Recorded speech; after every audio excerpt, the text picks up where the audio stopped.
The latest Pompey news, updates every day from the Pompey Sound news desk. As the club and fans turn the focus of their attention to Saturday's visitors Sheffield Wednesday, there's disappointment and in some places anger that Pompey may well be deprived of two of their key players. The cynical push by the opposing right winger shoving Conor Ogilvie into an onrushing Nicholas Schmidt has resulted in Schmidt being sidelined for between 8 to 12 weeks, and uncertainty lingering over the extent of the neck injury to Ogilvie. Coupled with an explanation as to why Waddingham was not even on the subs bench at St Mary's, namely that he picked up a groin injury in training which is likely to keep him out for some time, and a familiar dark cloud settles over the club, the dark cloud of injuries. For all concerned, the saving grace in the situation is that the backroom staff have ensured adequate cover for every position on the pitch. However, the promotion of teenage acquisition Mackenzie Kirk to the role of leading standby striker carries the only question mark against the perfection of the policy. It begins to look, doesn't it, as though the club's recruitment policy is paying dividends in so many ways.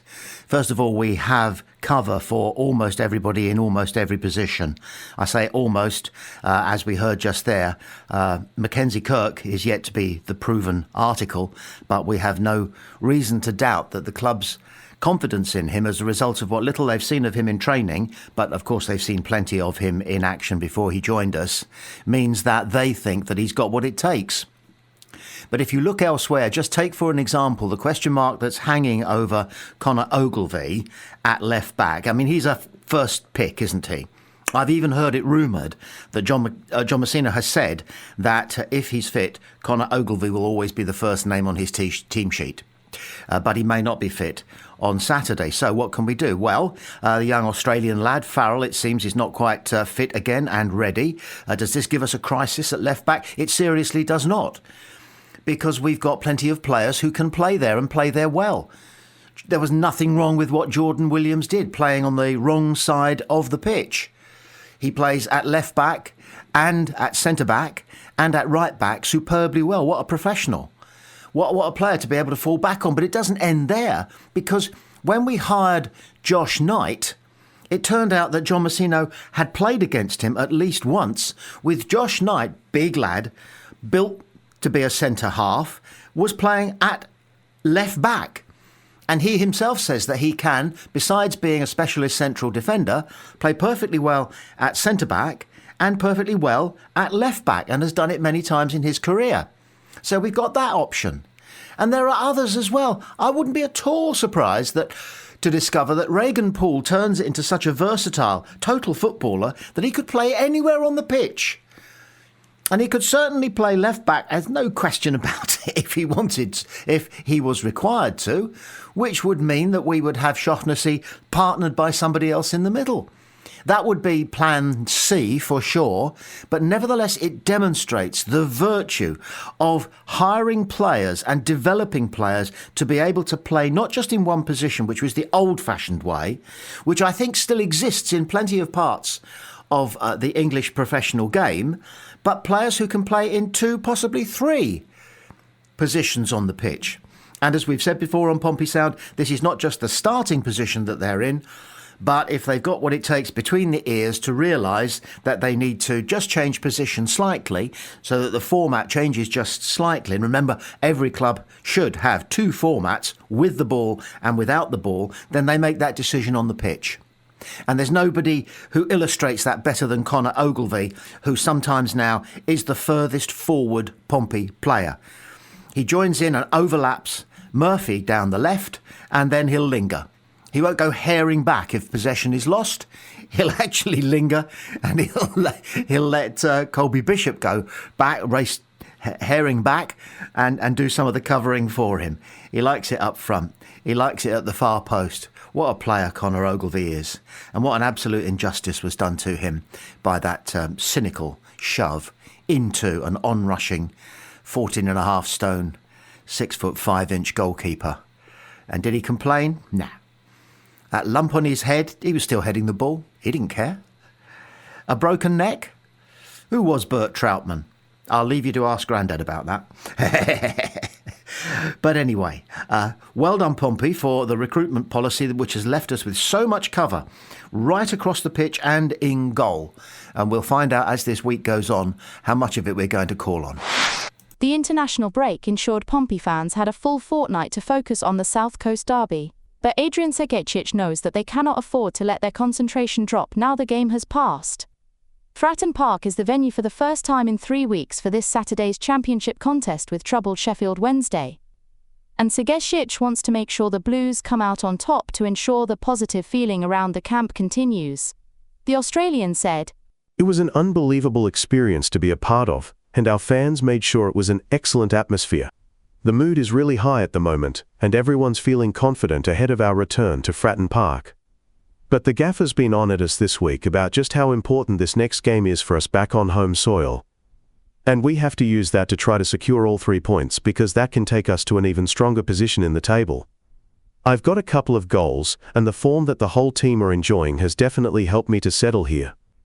But I know that there is still a long way to go this season, and I have to keep working hard to help the side." John Messino is, as usual, right, and it's good that Adrian Segecic, for one, has picked up the message. Let's hope the rest of the players have as well. It was all very well enjoying the afterglow of the Southampton result, but we have to extinguish that glow and focus now 100%, 101% on Sheffield Wednesday. 3 points there would be an absolute boon. There are people who are seeming to imply that Sheffield Wednesday are there for the taking. A troubled club, of course, and one with more than its fair share of injuries. We've been there. We are there now. More on that later. But we have to focus, the club have to focus, the players have to focus entirely on scoring more goals on Saturday than they do at Fratton Park. We'll certainly be making more noise than their lot. John Messino on the immediate and medium-term future of Mark Kojanovski. There's a couple of things with Mark. First off, the players in his position have done well, so he's going to need patience, because we're not in a rush with Mark and he has a long-term contract. We just need to give him that time and adjustment. I wouldn't want to hide behind Mark coming over and needing too much of a period to get used to the pace of the game here. I think he's ready. I just think the opportunity hasn't presented itself. He's looking sharp, really sharp as an 8 or a 10. He's good technically and his running stats are through the roof. One where we looked at it against Southampton and thought, we aren't necessarily going to bring him on. There are plenty of scenarios where we could, but there were a few on the other side of it. He's a player I'm sure we'll be excited to see. We just need to be patient with him. Yeah, maybe we need to look at it like this. You buy a new car, it's not something you do a lot. Pompey spend £1 million on a player, it's not something we do a lot. But you buy a new car, you spend a lot of money on it, you look after it so carefully. You don't want any stone chips on the front of it. You polish it regularly. You keep the wheel hubs clean. You're careful with it. You don't over-accelerate. We don't run cars in anymore. Anybody old enough will remember there used to be a sticker you could get for the back of your car which said, "Running in, please pass." A new car would have to be run in. You'd have to be extremely gentle with it, gentle with the engine, gentle with your acceleration, gentle with your brake pads for a period of time. To a certain extent, you were showing off that you got a new car, running in, please pass. Oh, he's got a new car. Well, we're buying the occasional £1 million player, and whilst it's nothing compared to what our moneybags competitors are doing, and we're doing better than most of them at the moment, touch wood, all right? But when we do spend £1 million on somebody, and by the way, it's new to me that he cost us £1 million. I thought it was over half, less than one. But anyway, if you spend £1 million, if you're a club like Pompey and you spend £1 million on a player, you bring them on. I mean, John Messino has made a point of saying that he doesn't think that Kojanovski needs time to adjust to the faster pace of the English game, which is a shrewd thing to say because Kojanovski wouldn't want to hear that. But he nevertheless does need time to acclimatise to some of the subtle differences and, dare I say it, superior aspects, dimensions, facets of the game, the English game towards the top level. So we're looking after him, we're nurturing him. Now, when we borrow a player, do we nurture that player in the same way? I don't think so, because we've probably only got that player for a year. So he hasn't got 3 to 6 months to acclimatise himself to the way Pompey play. So in he goes, and he takes his chance.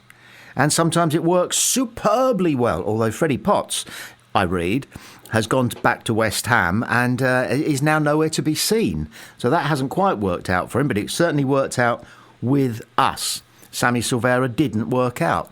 So pleased to discover that he's back on track and is a a pick for the Australian, the Socceroos squad for the upcoming World Cup. He's back on track. But it didn't quite work out for us. He didn't have a chance to acclimatise. He didn't really acclimatise. I still think the fans went too far with some of the chants against him. Our manager knows what he's doing. He doesn't need any advice from people who turn up for a football match at 2:30 on a Saturday afternoon and watch it, and that's about it. He lives and breathes and drinks the game. So let him decide who needs to be let go and who needs to be brought off and who doesn't need to be a first team pick the following Saturday. Just leave it to him. All right? Don't presume that you know stuff he doesn't. So shut up, is what I'm saying. However, going back to this issue, if you borrowed a player, there's nothing wrong with throwing him in at the deep end. If you've invested a large amount of money, a large amount of your budget anyway, your budget, in a player, kid gloves. Kid gloves. Those, I've never seen a pair. I don't know what they look like, if they exist at all. But we all know exactly what it means. Treat them with kid gloves. Nurture.